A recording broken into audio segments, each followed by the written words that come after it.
We have with us today Commissioner Josh Hanford and Director Chris Cochran.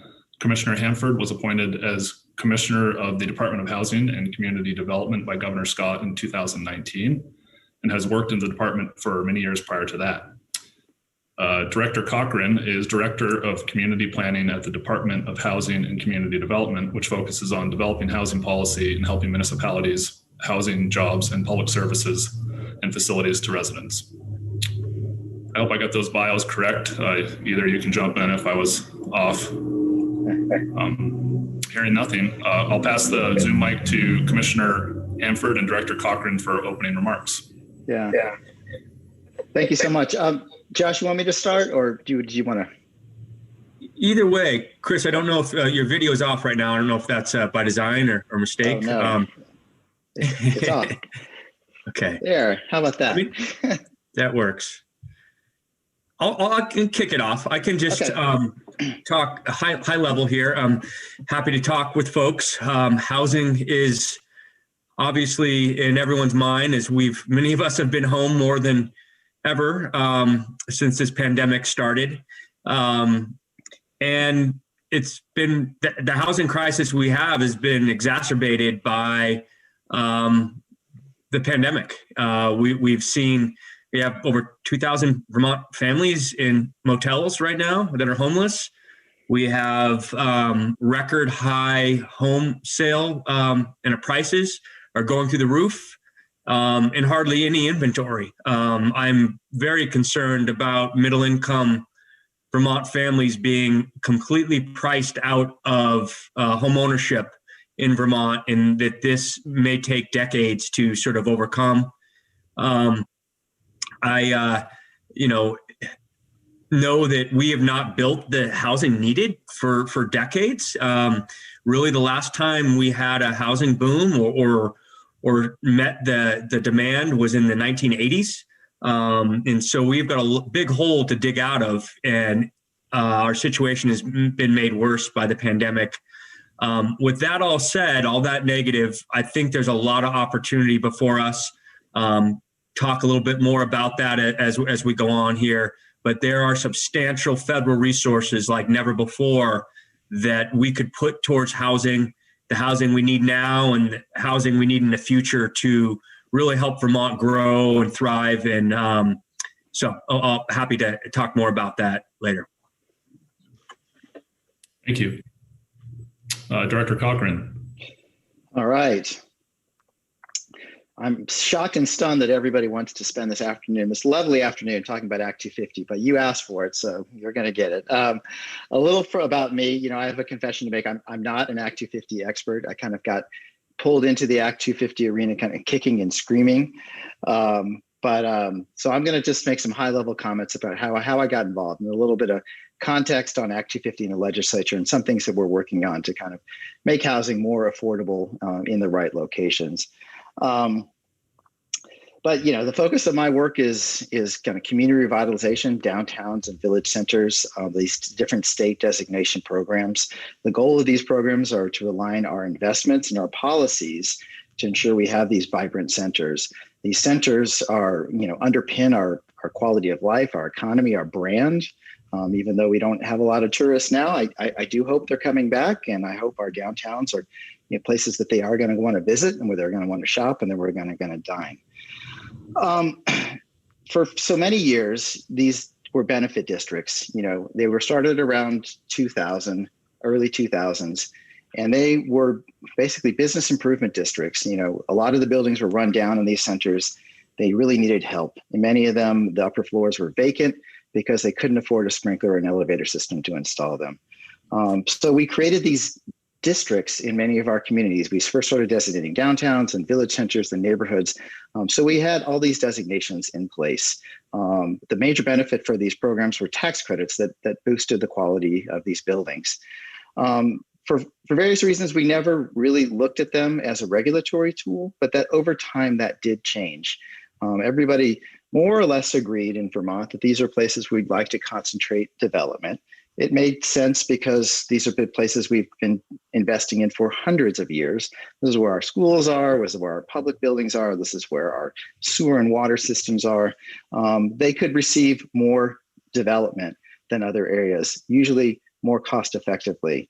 And by developing and concentrating in these areas, we could do a lot to protect the forest land and farmland and natural areas that we all liked. So the other thing that we also need in Vermont is more housing, and more affordable housing in particular. And these two kind of, creating these rings around these centers and the need for affordable housing and our regulatory framework that is often maligned for good or for bad, kind of came together into a policy that the legislature enacted, I want to say about 12 or 15 years ago, called priority housing projects. Now, what priority housing projects did is for certain affordable housing projects located within these centers, if they met the criteria, they were exempt from Act 250. This kind of created a regulatory framework in our benefit district, but it's done a lot of good over time, and has certainly supported a lot more affordable housing development within our state designated centers. I think we did a study, I want to say about 5 years ago, and we interviewed developers about what their savings were. And developers, and again, this is dated, but they said it saved them about $60,000 in development fees, and it shaved about 6 months off their development time. Well, what they said the real benefit was the risk of appeals was reduced. If they knew they didn't have to go to Act 250, they could design their project in a different way and get their building in the ground much more quickly. In 2020, we just did a tally on the number of PHP projects. This was just in this past year. There were over 800 units that received this priority housing project exemption. So that's a little bit how how the state designation programs got connected to Act 250. Act 250 also considers the designation programs as one of their sub-criteria called 9L, but that's a conversation for another day. Another part of my job, is working at the State House, and just to get everybody kind of level set, the legislature has been working on Act 250 reform for several years now. I think it started in 2017.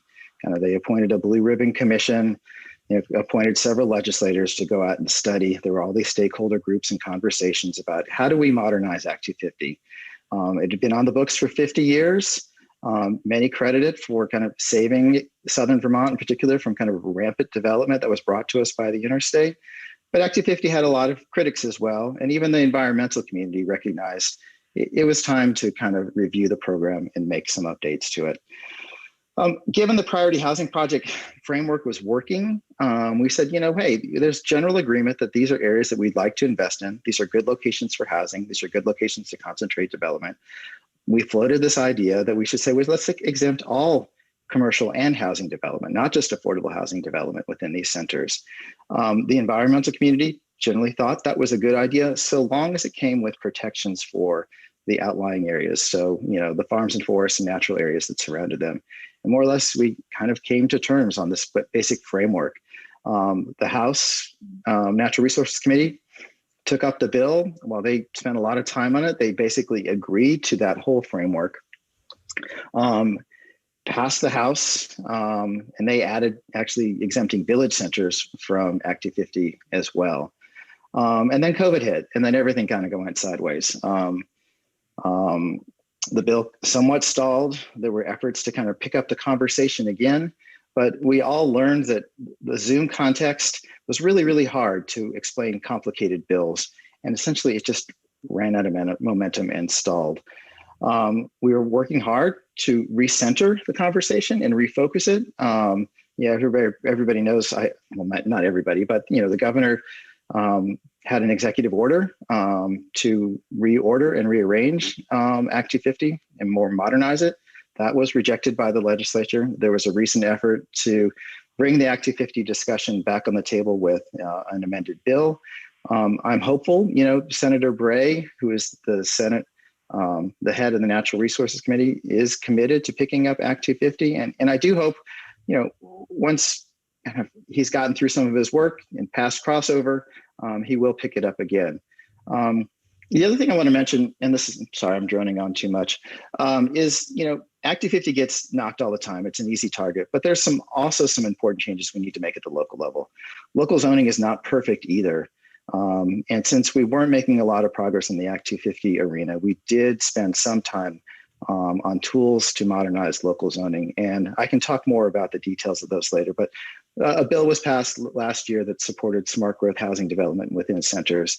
And right now there is a bill in the Senate that will do even more to create more housing opportunities within and around our downtown centers. And my hope is, and Josh can tell you more, by aligning our state level policy, Act 250, with our local zoning to support housing in the right locations, with what we presume to be a sizable chunk of our ARPA money coming to support housing, we can really take this once in a lifetime opportunity to create affordable housing in the right locations. And just, I think it'd be a game changer for Vermont and for our economy and for our businesses. And I'll leave it there for now. Thanks. Yeah, thank you so much. So I'm going to move into the Q&A. Kind of before we go into the more general housing conversation and its relationship with Act 250, you've mentioned ARPA a few times, and I know that there's kind of a windfall of funds and resources available that the state can expect in the coming weeks and months. Would you mind kind of going into detail on that to the extent that you're able to share sort of the plan right now with those funds? Sure, and I'm just going to speak to housing. I'm even going to go back before ARPA. The CRF funding, the Corona Relief Fund that we used all last year, started the process. There was over $85 million put towards housing from the CRF funding, about $25 million for rental assistance and $5 million for mortgage assistance. And the balance was really put into housing development, both rehabbing apartments that were in need of repair, that were offline, as well as building some emergency sort of rapid housing to address the homeless situation around Vermont. And since then, ARPA 1 and ARPA 2, I guess they're being called, has over $350 million in rental assistance and mortgage assistance and services and supports. What we've all been waiting for is where is the capital dollars to build more housing? Because part of our problem is, it's great to have all this rental assistance and support, but we don't have the housing units to house people. That's why there's 200 families in emergency motels right now. Well, there's a flexible pot of the ARPA money. And the governor is working on a proposal right now, talking with leadership in the legislature about how to spend this pot of money, close to $1 billion. And the governor has already come out saying that using this money on big legacy challenges that we've had in Vermont seems like the best plan. Like, this is a once in a generation opportunity to address things that have plagued us for a long time. You've got broadband in there, you've got sewer and water infrastructure, you've got lots of things, but one of them is housing.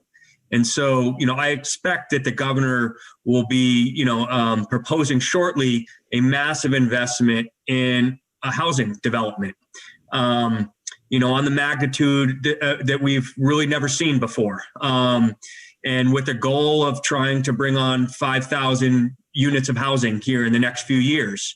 That 5,000 figure has been thrown around for a long time. I know, the Vermont Futures Project talked about the need, the Building Homes Together campaign talked about that number.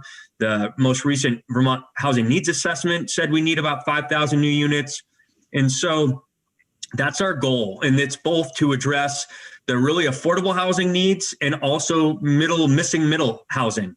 What we don't see happening, in Vermont is that middle income housing being built, both on the rental, but more so on the home ownership side. If you can afford a really nice home in Vermont, whether it's a vacation home or, you can just afford to purchase a new home being built these days, they're out there. You can find them. They're very expensive. And we have a great system for building affordable housing. We pump about $80 million a year in housing capital on an average year into building affordable housing. But that has income limits that really cap people that can move into those and leaves this missing middle that developers, home builders can't really bring those units online at that price point. There isn't government subsidies to do it. and they can't, make any margins on bringing that housing online. And that's really what we're suffering from. So we see this new ARPA funding as a game changer in this area to try to incentivize this type of housing.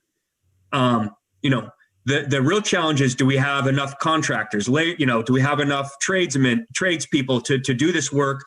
And here we go. Is our land use and regulatory scheme going to allow this to be built to meet the needs of Vermont now? And, frankly, I'm worried about that. I'm glad you're having this conversation. And it's time that we sort of set issues aside and collaborate on building the housing we need and sort of addressing some of these environmental concerns about building housing that I think in many cases are unfounded. So I'll stop there. Yeah, so I think you kind of touched on a lot there. I know Director Cochran, you mentioned, I think the bill was S237 last year, the housing bill that had some Act 250 language attached to it. Right. If I recall, there were some concerns by environmental advocates about sewer and water and the impact on sort of those village centers for development in downtowns. Do you see the ARPA funds that Commissioner Hanford just mentioned that could go towards sewer and water infrastructure as potentially a component that could kind of massage the downtown exemption provisions as they're considered in the State House this year? They're kind of unlinked. I think some of the conversation that linked kind of smart growth development opportunities to was a provision that changed how connection permits happened. And then it got kind of conflated with combined sewer overflows. And I don't think they're necessarily linked. We want to create more housing opportunities in these centers because they do have the infrastructure and capacity. But certainly to your point about, do we need to make investments and upgrade these treatment plants? Absolutely. And, this is exactly what ARPA is tagged to do, to make these significant increases. But yeah, to the two pieces coming together, housing is a type of infrastructure, just like sewer and water pipes are. I think the two need to go hand in hand. Do you foresee any, you kind of mentioned there might be a reemergence of kind of a similar provision though this year for kind of isolated downtown exemptions rather than an Act 250 bill. Do you foresee any major potential hurdles to that if it is realistically considered? I think if it were to be considered, it would have to be considered in that larger framework of some exemptions for certain centers along with increased protections for areas that surround them. I don't see one moving without the other. I think there's some people who believe it's impossible to get perfect agreement. So why don't we move one piece and then pick up the other pieces later? But just given the membership of the committees, I don't see how they could be parted out and move separately. I'd like to be wrong, but I just don't see it happening. Yeah, well, no, we appreciate the realistic take on that. Switching gears a little bit, generally speaking, and Commissioner Hanford, you touched on this in your opening remarks, major challenges that the pandemic has caused. I know, obviously, we have the situation with a lot of families that are currently living in motels. But what about migration to the state? I know that we've had a lot of anecdotal data on the populations that have kind of decided to move. Some people are calling it another back to the land movement, but has that really been as big of a migration as folks are making it up to be? And is that impacting housing pretty significantly right now? I know you kind of touched on it. Yeah, I think it's real. I think that this pandemic has, proven a lot of people can work remotely, do their job just fine. And we're seeing people attracted to Vermont, knowing that they can do their job here and enjoy the great, opportunities we have in Vermont, live an outdoor lifestyle. And if you talk to a lot of realtors, they're selling homes to folks from out of state. What's interesting is what I'm hearing is many of those are permanent residents. These aren't vacation homes. They're moving here. That's exactly what we need. We have this demographic challenge. We need folks to move here and be part of our workforce and be part of our taxpayers. And that's a great opportunity. But that comes with a price. Many folks have the cash or they have, higher paying jobs that really are scooping up those affordable homes that working class Vermonters, are saving up for and trying to buy and entering, the homeowner market for the first time. And it's driven up the cost of, new home purchase in Vermont to, I think it's somewhere around $479,000. And, by national, organizations have rated, us now the most unaffordable new home purchase median price, not because we're more expensive than other states as far as home price, but because the wages, when you add the wages and that purchase price, it really puts us at a disadvantage. So we need to build more homes, and we need to help cover those added costs that often aren't thought about when we have very well-intentioned, rules, regulations, and priorities we place on some of our land uses and, our landscape that we like to look at and enjoy. But they have costs in development. And if we're not mitigating those, we're only squeezing our middle class and making it harder for them to, live here, work here. And, last thing we want to do is have them seek opportunities out of the state because we've become a more desirable state and people are moving in. We need to do both. And what's frustrating a little bit about this Act 250 conversation, Chris was very kind there, but we've been talking about this exemption in downtowns and in our built environments that have robust planning and infrastructure in place already for years. And the discussion, in my view, hasn't gone far enough and has been sidelined by issues that aren't really related to a common goal that many of our partners say they have. That's where we want the housing to be built. That's where we have the infrastructure. It's smart growth, requires less driving. It keeps new developments from the forests and the hills and prevents ag land from being developed. So why not support Act 250 exemption in our downtown? I've seen many projects die as a result of appeals of Act 250 that is exactly the housing that we want to see built. And, it's just a death by 1,000 cuts when you have these barriers to get through and very slim margins for developers building housing, especially if they're trying to make it affordable, for folks. So I really think we're at a point in Vermont here where we have to say, what do we want? What are our values? Is it acceptable to have 2,000 Vermonters homeless in motels when we could build housing, on an empty lot? But for the challenges of some of our regulatory, issues. And, I love the landscape. I came from working in the natural resource world before housing. But, not every parcel is the same. When you have a lot that could be developed with infrastructure in between two other developed lots and, it maybe has a prime ag soil designation on it. I don't know if that 1 acre lot is really serving its purpose as prime ag. So let's build the housing we need and help Vermonters not be homeless is really the future that we need to start talking about. So sorry, get passionate about that. You kind of brought up a really good point, and I'm hearing it more and more, and it's sort of this intersection between sort of the environmental goals of Vermont. We all want Vermont to, remain as beautiful as it is, and also sort of the economic opportunity and economic justice goals that those environmental goals can sometimes conflict with. I mean, to put it kind of bluntly. Staying on topic on kind of the middle income housing availability, I've heard quite a lot about commercial spaces. They're sitting vacant in a lot of instances. Do you see those as a viable potential area for housing, I guess, of all types? And if so, are there regulatory barriers either through Act 250 or at the local level that we need to consider before we think of them as something we can actually develop? I'll start big picture, then Chris can correct me where I mess up. But yes, office buildings that may not have as much purpose as we come out of this pandemic. Schools, been in multiple conversations over the last few weeks with communities that have downsized. Their schools aren't utilized anymore. Could that be housing? So it's not the traditional, let's, just build 5 lots of big single family homes on 2 acres.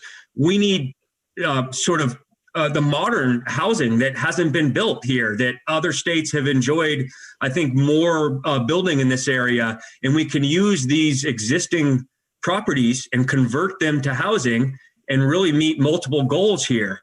Now, what I'm not certain on is, but I think that in many cases, that conversion of use may trigger Act 250 or other regulatory issues that are going to present problems. And that's the sort of reform that's just smart and makes sense, that we need to all get on the same page and push our legislators to understand that we're talking about, Vermont's future here, and that it shouldn't be this hard to convert, empty office buildings in a downtown that has services, and we're talking smart growth, into the housing that we need, and we need like yesterday. Just to follow up, many of these larger commercial developments, in our centers, if they were of a certain size, they're going to trigger Act 250 jurisdiction. Once they've triggered a permit, once you're in Act 250, you're forever in Act 250. So if you wanted to convert one of these commercial buildings into housing, you would have to get a permit amendment. Sometimes they can be quick and efficient. Sometimes they can be very, very time consuming. But I think we're already seeing this. One of our revitalization incentives for our downtowns is tax credits. And I think it's the old Chittenden Bank building in Burlington. Half the building was divided up into housing and used the tax credits to create, housing out of a commercial office space. How flexible the space is and conducive it is to convert to use for housing is going to vary significantly on the building plan. There's a lot of different life and safety codes that come into play. But I do think it is cheaper and easier to convert one of these existing buildings than it is to permit and build something new. So I do think it will be on the rise. And many of the commercial projects that we typically see, I think most of the commercial developers are now doing housing because that's really where the market is and that's really where the need is. Meg McGovern commented in the chat, two new appeals to City Place project going on 6 years of delays, same issues over and over. I guess you're preaching to the choir, to use her words. These are serious costs for developers. Is there any kind of ballpark estimate on what you would need to kind of traditionally factor into costs to navigate the Act 250 process in terms of added project costs generally? The only data that I have was what I shared with you, as far as, but the base, you can figure out what the basic fee, it's a number calculated on what your total development costs are. And time is a factor too. Those are known. The cost of a permit appeal is an unknown. And that's when things get really expensive, especially when you're carrying the cost of a property that you're owning or a parcel that you're owning that you can't develop, that may get tied into litigation that will take 6 months, 2 years to solve. That's when things get really expensive. I'll comment on one example that we look to point out how challenged this is in Woodstock. Fortunately, it was a nonprofit housing developer that received lots of public subsidies to carry the project and stick with it. But it was affordable rental and home ownership right across from the high school, perfect location.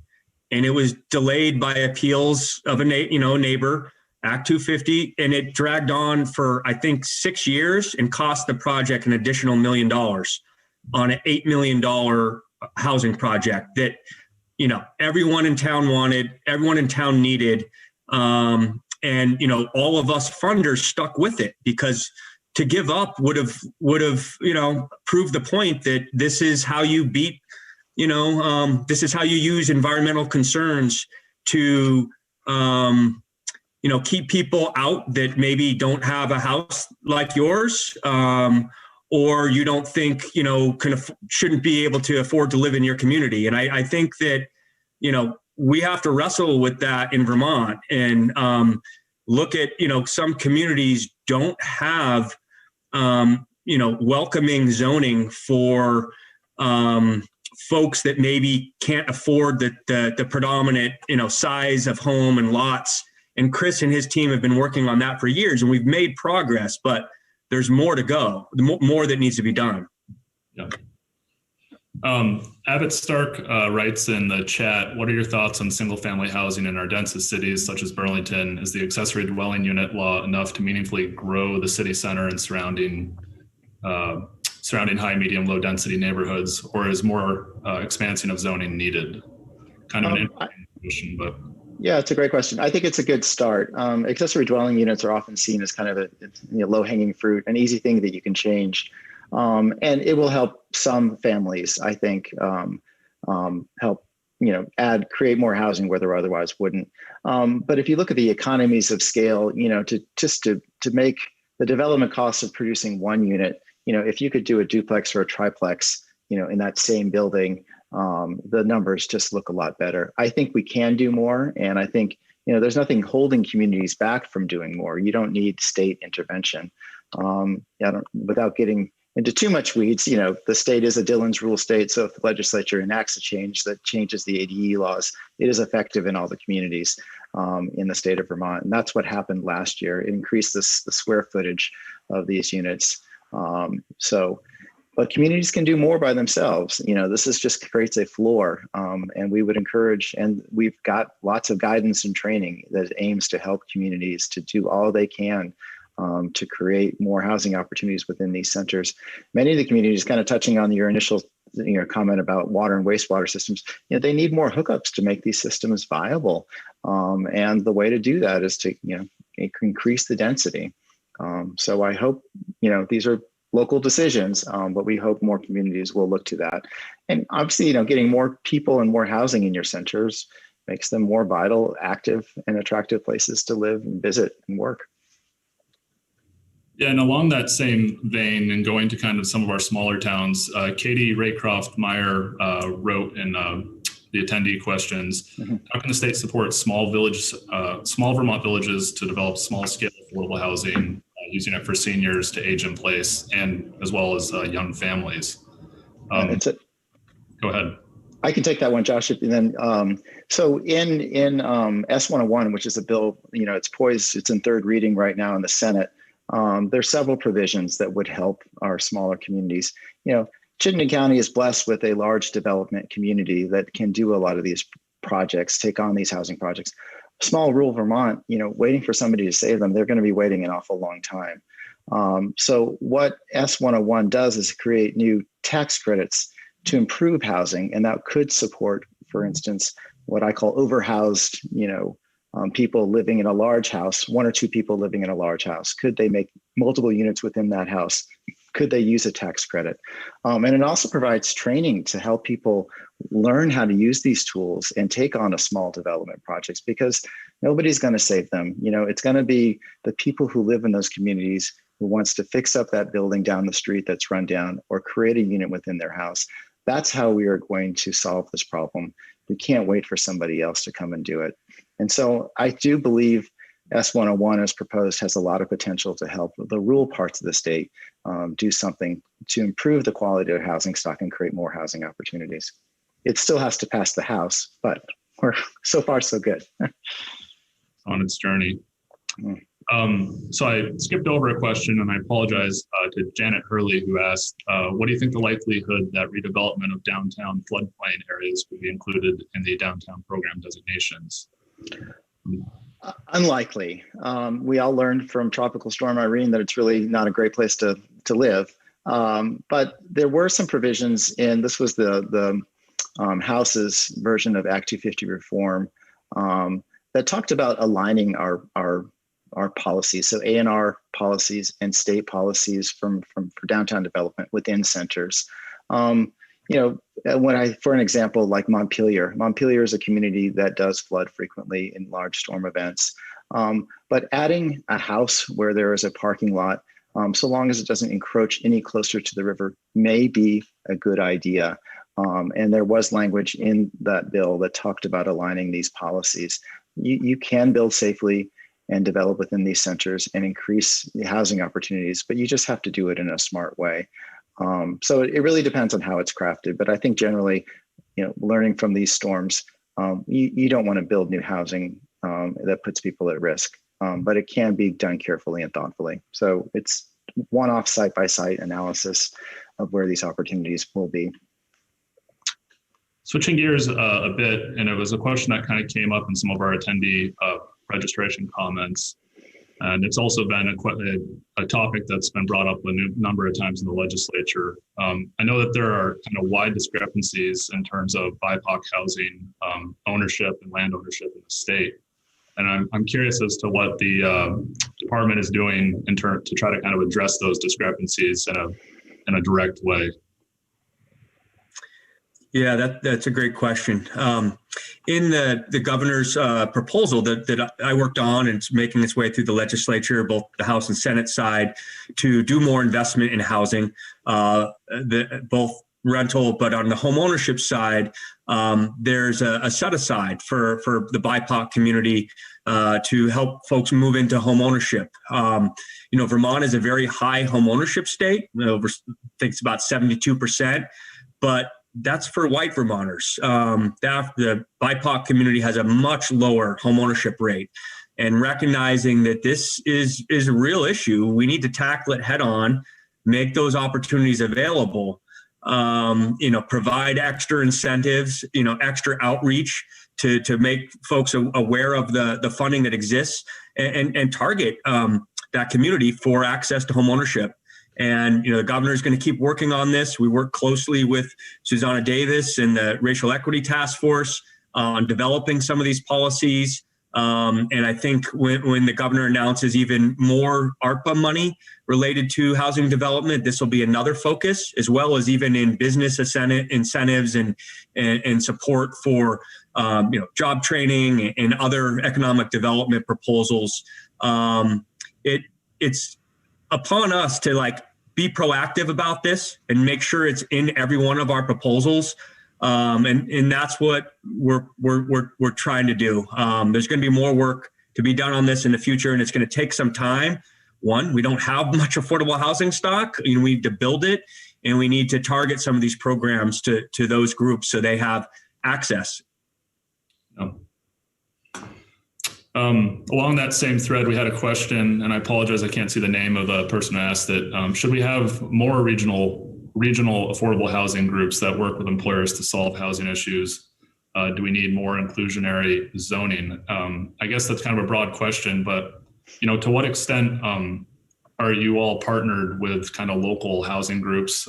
Is there a need for these sort of groups to grow or to kind of increase in their abundance in the state, or what's that kind of nonprofit landscape look like? I'd say we have a very strong, active and efficient nonprofit affordable housing network. We have regional groups, community land trusts, home ownership centers that cover the entire state. And they, partner on these housing developments. They offer, training and technical assistance and, counseling, access to first-time home ownership, subsidized loans. They offer a home repair program for lower-income Vermonters that might have trouble accessing, capital, don't have any equity in the home. So I think we have a robust network of those organizations that we work with, and they work quite well. I think that the key point of the question there, though, was how can we work better to collaborate with area employers that have jobs that are going unfilled and where those might align with housing opportunities. I think there is a lot of work there that could be done. Folks often, those economic development committees and housing committees often aren't aligned and communicating as much as they should be. And I know in our housing strategies, especially as you roll out new development, we need to build the units of housing where there's jobs, where there's a need for net new units, and then also focus on reinvestment in some of the underutilized housing opportunities in other parts of the state that have housing stock. I mean, that's what's a challenge about our housing crisis and situation in Vermont. It's not uniform. We have some regions of the state that have adequate housing stock, but it's in very poor quality. It's very old and it needs reinvestment. It's being unused. And then we have other parts of the state where there is no underutilized housing stock. We need net new units, and we need to coordinate on that. And we need to coordinate with area employers to make sure we're building where they need workers to live. those areas with excess housing stock, and this is just me, hypothesizing, I would assume that those are largely areas where you're not within a reasonable commuter distance to probably like job centers, maybe. In some instances, I know I grew up in Corinth, Vermont, and there's a little bit more housing, in that kind of part of the state than outside of Burlington. Have you seen kind of an impact as far as broadband on kind of enabling those communities because of the prevalence of remote work to be more viable places for young professionals to move to, or professionals of any age to kind of move to and make a life in? That's kind of out of a little out of my wheelhouse, Sure. But maybe Josh, you want to answer? I mean, I can speak to my own experience. I live in North Calais, which is north of Montpelier, 25 minutes out of town. And we did not have high speed.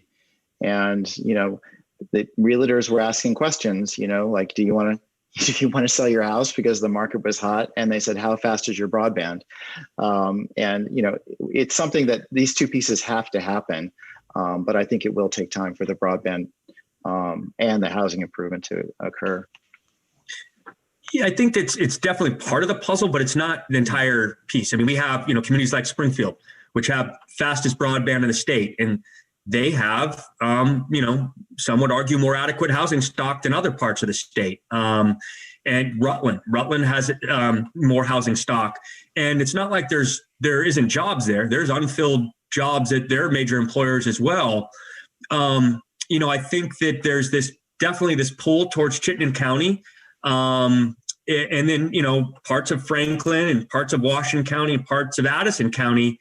And then again, over in the Upper Valley, the parts of Windsor County that sort of across from, Hanover, Lebanon, that have these extreme tight housing markets, and they need net new units. And then we have these other parts of the state that have some of this older housing stock that's sort of surrounding our traditional, downtowns and centers that, were once very, prominent neighborhoods and very large historic homes that have, in many cases, been divided up into apartments, and they haven't seen as much of that reinvestment. And one of my hopes as a silver lining out of this pandemic and the desire for Vermont as a place for people to move to and feel safe, is that maybe some of these folks moving to Vermont, because there's a shortage of supply, will move to those areas and really become part of those communities, making them better. That's where the housing deals are. I've heard the governor say it, many times. There are some housing deals out there, but they're in those communities. And, folks that feel that they're priced out of, some of the other more expensive markets, if you can work remotely, give those communities a shot and invest yourself in them and improve them. And that's one way to more affordable housing for folks looking, is to think about some of these other opportunities in different parts of the state. Yeah. And many of those have high-speed broadband, so that's not going to be the issue for remote work. I can't help Chris out in East Calais, or, where I used to live in Rochester up on the hill, but so I apologize, I'm jumping around a bit, but I want to get to people's questions in the chat, and I'm kind of reading them as they come in. Julie Marks writes, are there incentives for hotel owners to convert their existing underutilized hotels and motels into long-term apartments? I believe there was a developer in South Burlington that was attempting to convert a hotel to an apartment building. There are. I mean, that certainly has happened. Sometimes just market driven. Because we also have, new ways people are traveling and staying, Airbnbs and short-term rentals. Some of these hotels and motels and lodges, don't have the same value in the marketplace. And so that's happening naturally, as well as affordable housing. We see a lot of conversions happening right now. I know of at least a dozen that were turned into, efficiency apartments, one-bedroom apartments over the last 8 months due to COVID, trying to move people out of emergency housing and shelters and moving those into long-term long-term rental properties. And then we have a lot of folks that are in these motels that are being rented by the state on a nightly basis, long-term for homeless individuals. And, as we reopen to travel again, some of those contracts are going to be ended and they're going to be, moved into serving visitors. But some of those properties, may not ever really go back to that model. And there are also opportunities to convert to multifamily rental. But sometimes you need to look at the location. Is it a healthy place to have long-term housing? Is it really, is it walkable? Are there jobs close by? What are the surroundings? And is that a good investment for the state to put some of this money into those locations needs to be considered as well. On the topic of kind of incentives and funding, we have all these new CRF and ARPA dollars, but do you want to touch on any of your existing kind of programs? I'm looking at your website right now and your funding and incentives page, and you have Vermont Community Development Program, charitable housing tax credits, downtown and village tax credits, sales tax reallocation, neighborhood development area designations. Are there any of those programs that you'd like to highlight that might be kind of relevant to what we've discussed today? Yeah, I'll touch on a few. In S101, the bill I mentioned earlier that's on third reading right now is a significant boost to the downtown and village center tax credits. Right now, it's capped at $3 million a year, and demand for that program is at $5 million. So we're not meeting the current demand for that program. So what the bill proposes is to increase the cap to $4.75 million. And to touch on some of the housing needs that we see, our communities that have the housing stock but need the investment, it proposes to create a tax credit to improve rental housing stock within these neighborhood development areas. Again, I think these will be, huge tools needed to, I think Josh says this, these are the communities that built Vermont. These are important parts of our history and heritage. And they're great buildings. They just need an investment, and the economics for them just don't make a whole lot of sense without some kind of subsidy. So I do hope, if those provisions can pass out of the Senate and be well received in the House, I think we can start moving the needle. That kind of pales in comparison to some of the ARPA funding that Josh was talking about. Yeah, I think, we've had long-standing programs to help build housing through our department and other partners such as Vermont Housing Conservation Board and Vermont Housing Finance Agencies with the very valuable low-income housing tax credit. That's actually the biggest, that's responsible for housing development in Vermont and across the country. It's the largest single source of affordable housing development is an IRS tax program. But in the community development program, it's federal funding from Department of Housing and Urban Development. It goes to communities. So communities apply and they choose how to address their community development needs, much of which is housing development. We probably spend 60 to 70% in any given year of that pot of funding, which is about $8 million a year on housing development. But it's, it is a complicated process. You community, many partners, lots of conditions, and accountability. But it works well. And as Chris said, we've got these other lower entry, tax credit programs, as far as, small apartments above general stores and so forth that really are much easier to access if we have enough money, where they do the work and they get reimbursed after it's done if they've qualified.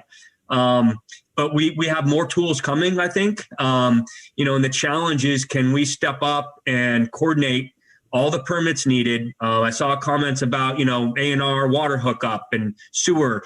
That's part of the mix. Can we satisfy this demand in this construction boom in a way that we haven't been for many decades? But it's, we're still in this crisis, and the housing situation has become worse. And so we're going to need to collaborate and change some models here. One idea I heard that they just implemented in California, because they have a housing crisis as well. All the ARPA money for housing construction in California, all the typical environmental and permitting conditions have all been waived for this money. The legislature has granted a blanket waiver for housing development with these ARPA funds. And we need to employ tactics like that to move money and meet the needs that we have in the short term, because these are important things we need to address. And some of our solutions long-term solutions, the well thought out and planned, may take longer than the next year to sort out. But yet we can't let this money sit on the sidelines and not be used and take advantage of this once in a generation opportunity. Well, we definitely appreciate all the work you two have done, to improve the housing quality and stock in our state. I think that kind of wraps up the event. Do you two have any kind of closing remarks you'd like to share?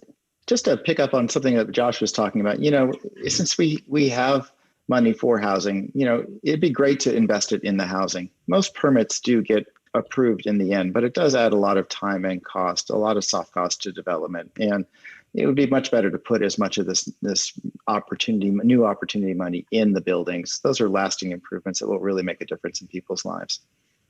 Yeah, absolutely. We definitely appreciate that here at the Chamber.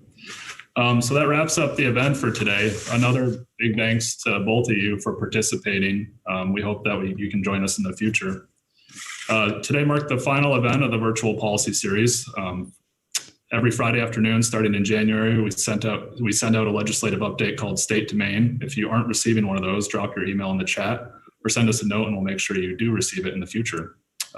Thank you all and have a great afternoon. Thank you.